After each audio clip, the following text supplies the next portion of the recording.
Hi అండి, welcome to మన channel Devika institute. ఈ రోజు మనము నాయకత్వం, లీడర్, దీని గురించి మనం ఒక షార్ట్ నోట్స్ నేర్చుకుందామండి.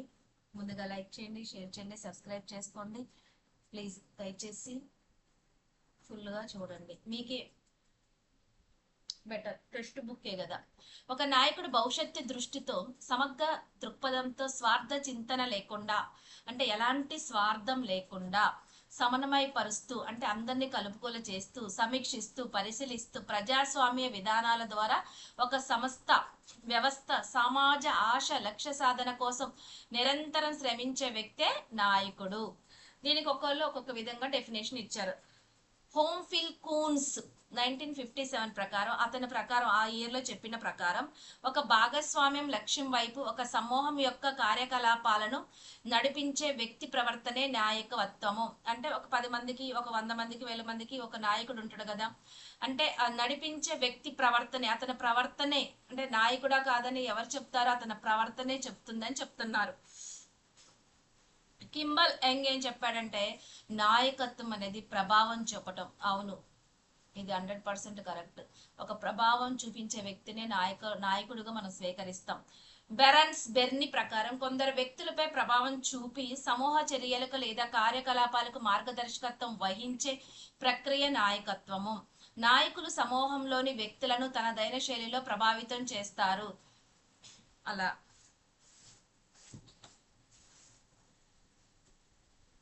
లాఫియర్ సోరెన్స్ వర్త్, తాము ఇతరులచే ప్రభావితం కావటం కంటే ఇతరులను ప్రభావితం చేసే వారే నాయకులు. ఇతరులను ప్రభావితం చేసేవారే నాయకులు అని ఎవరు చెప్పారు? లాఫియర్ సోరెన్స్ వర్త్.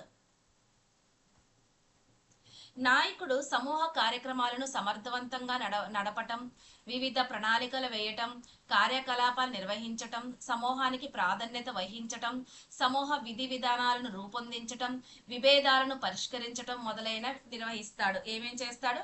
కార్యక్రమాలను సమర్థవంతంగా నడపటం, తర్వాత ప్రణాళికలు వేయటం, ప్లానింగ్ నిర్వహించటం, తర్వాత సమూహానికి ప్రాతినిధ్యం వహించటం, తర్వాత రూపొందించటం, అవన్నీ, తర్వాత ఏమైనా విభేదాలు వస్తే పరిష్కరించటం, ఇవన్నీ నాయకుడు చేసే విధులు.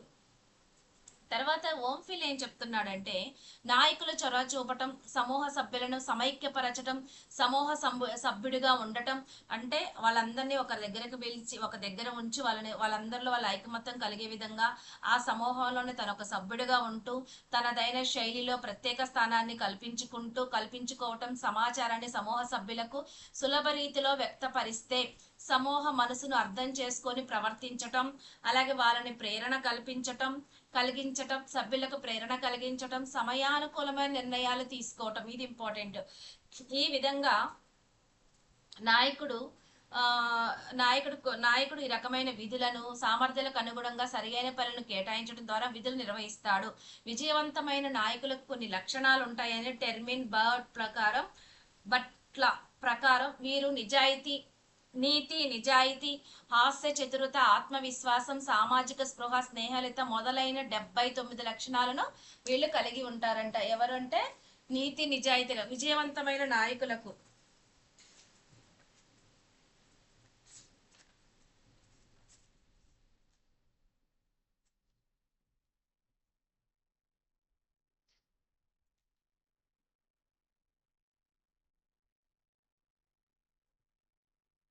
బర్డ్, టెర్మన్ బర్డ్ అండి. ఇది లావత్తు లేదు అది, సారీ ప్రొనౌన్సియేషన్ రాంగ్ పలికితే.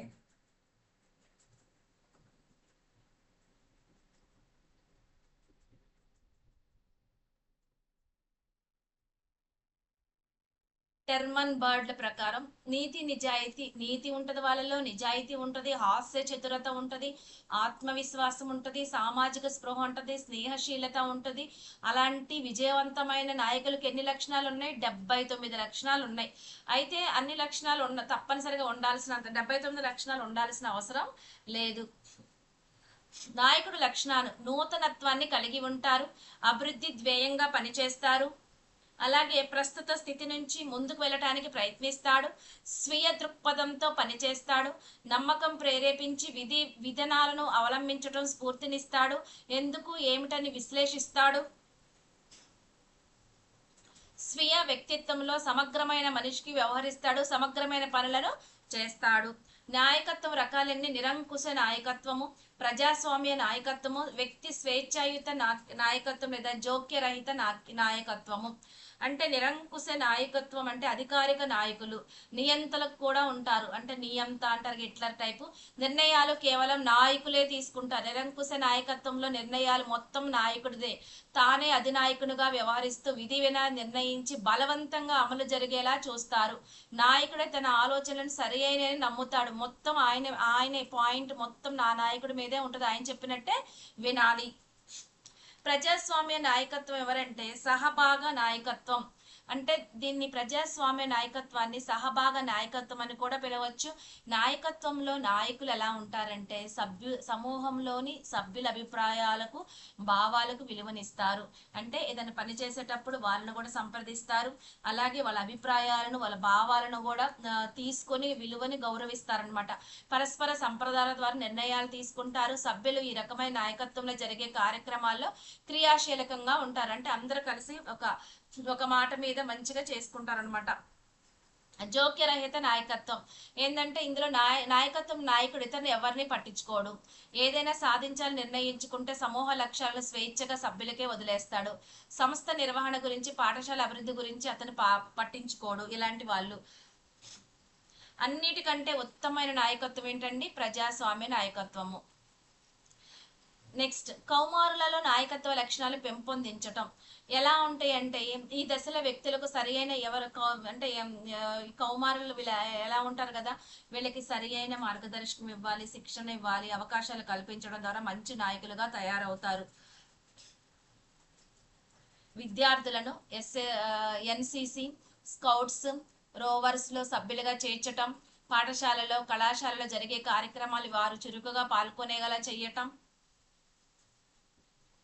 అలాగే విద్యార్థులకు బృందాలుగా చేసి వివిధ కార్యక్రమాల నిర్వహణకు ప్రణాళికలు వేసుకునే ప్రణాళికలు వేసే విధంగా వాళ్ళని తయారు చేయటం, సమాజ సభ్యులతో కలిసి వివిధ కార్యక్రమాలకు భాగస్వామ్యం చేయటం, సమూహాలుగా చేసి ఒక్కొక్క సమూహానికి ఒక్కొక్క అంశం ఇచ్చి వాటిని ప్రణాళికబద్ధంగా వారే చేసేలా ప్రేరణ, మార్గదర్శకత్వం కల్పించటం, నిధులు, ఆధిపత్యములకు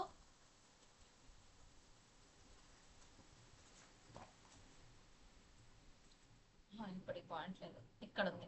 కౌమారులకు సమస్య పరిష్కారం, నైపుణ్యాలపై, సంఘర్షణల యాజమాన్యపై శిక్షణ ఇప్పించడం, జీవన ప్రమాణాలు పెరిగేలా తగున శిక్షణ ఇవ్వటం, పాఠశాలలో జరిగే ప్రణాళికల్లో వాళ్ళు భాగస్వామ్యం చేయటం, అలాగే మంచి నాయకుల పుస్తకాలను చదివించి వాటిలో ఆచరణీయమైన అనుసరింపచేయటం, వివిధ నాయకత్వాలు వాటి ప్రయోజనాలు పరిమితులపై అవగాహన కల్పించడం ద్వారా కౌమారుల్లో నాయకత్వ లక్షణాలు పెంపొందించవచ్చు. అంటే వీళ్ళని ఎన్సిసి, స్కౌట్స్ లో సభ్యులుగా చేయాలండి. అలాగే మంచి ఏదైనా పాఠశాల ఏదైనా ప్రోగ్రామ్ జరిగిందనుకో వాళ్ళల్లో టాలెంట్ చురుగ్గా ఉండే పిల్లల్ని అందులో పార్టిసిపేట్ చేసే విధంగా చేయాలి.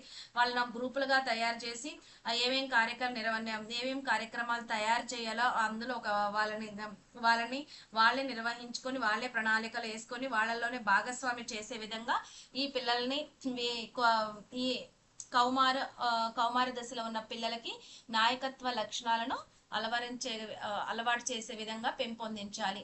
ప్రధాన ఉపాధ్యాయునికి ఉండవలసిన నాయకత్వ లక్షణాలు: విషయ పరిజ్ఞానం కలిగి ఉండాలి, తన కార్యక్షేత్రం అవగాహనతో పాటు భవిష్యత్తును అంచనా వేస్తూ కాలానుగుణంగా సంస్థను నడిపించాలి, పాఠశాలపై సమగ్ర దృష్టిని కలిగి ఉండాలి, తాని పాటిస్తూ మిగతా వారు పాటించేలాగా చేయాలి, నాయకుడిగా, సలహాదారునిగా, సహాయకారిగా, మార్గదర్శకుడుగా నిరంతరం తన తోటి వారికి అందుబాటులో ఉండాలి.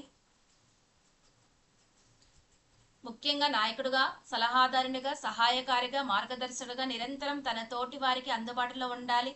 ఓర్పు, సహనం కలిగి రాగద్వేషాలకు దూరంగా ఉండాలి ప్రధాన ఉపాధ్యాయుడు. సంస్థలలో వ్యక్తుల బలాలు అంటే అందులో పనిచేసే వారి యొక్క బలాలు, బలహీనతలు గుర్తించి తదనుగుణంగా బాధ్యతలు అప్పగించాలి. సంస్థ లక్ష్యాలు నిరంతరం మనసులో ఉంచుకొని సాధనలు వివిధ నూతన వరంబడలను ప్రవేశపెట్టాలి. పాఠశాలకు కావలసిన భౌతిక, ఆర్థిక వనరులను సమకూర్చుకోవాలి. ఇదంతా ప్రధాన ఉపాధ్యాయుడి పని. అలాగే పాఠశాలకు సంబంధించిన ఆర్థిక, గణాంక విషయాలు పారదర్శకత కలిగి ఉండాలి. సమాజంలో తత్సంబంధాలు కలిగి సంస్థ యొక్క ప్రగతిని ఎప్పటికప్పుడు సమాజానికి తెలియచేయాలి. ఉపాధ్యాయులకు ఉండవలసిన మంచి నాయకత్వ లక్షణాలు.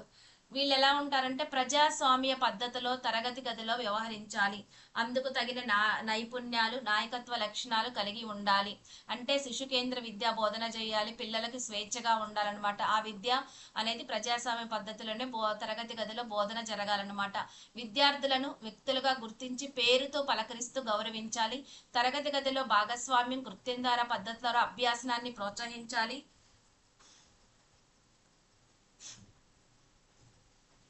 పిల్లలకు ఆలోచించే స్వేచ్ఛనివ్వాలి. బోధనా సమయాన్ని పూర్తిగా వినియోగించాలి. అభ్యాసంలో వెనుకబడిన పిల్లలను గుర్తించి వారి అభ్యాసనాన్ని మెరుగుపరచాలి.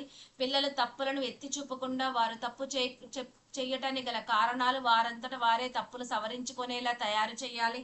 తోటి ఉపాధ్యాయులతో కలిసి బాధ్యతలను పంచుకోవటంలో ముందుండాలి. వారి అభిప్రాయాలను గౌరవించాలి. సమస్యలను సమిష్టిగా ఆలోచించుకొని పరిష్కరించాలి.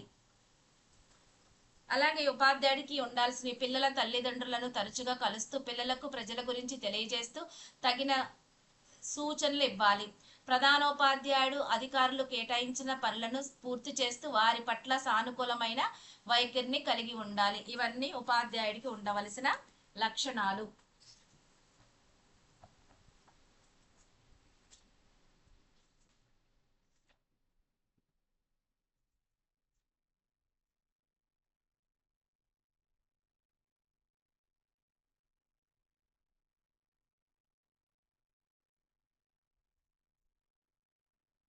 ఓకేనండి, ఈ చిన్న క్లాస్ చూడండి. తర్వాత రేపు వీటి మీద అవసరాలు, ప్రేరణ, నాయకత్వం, ఈ మూడింటి మీద ఎంసీక్యూ తయారు చేస్తానండి.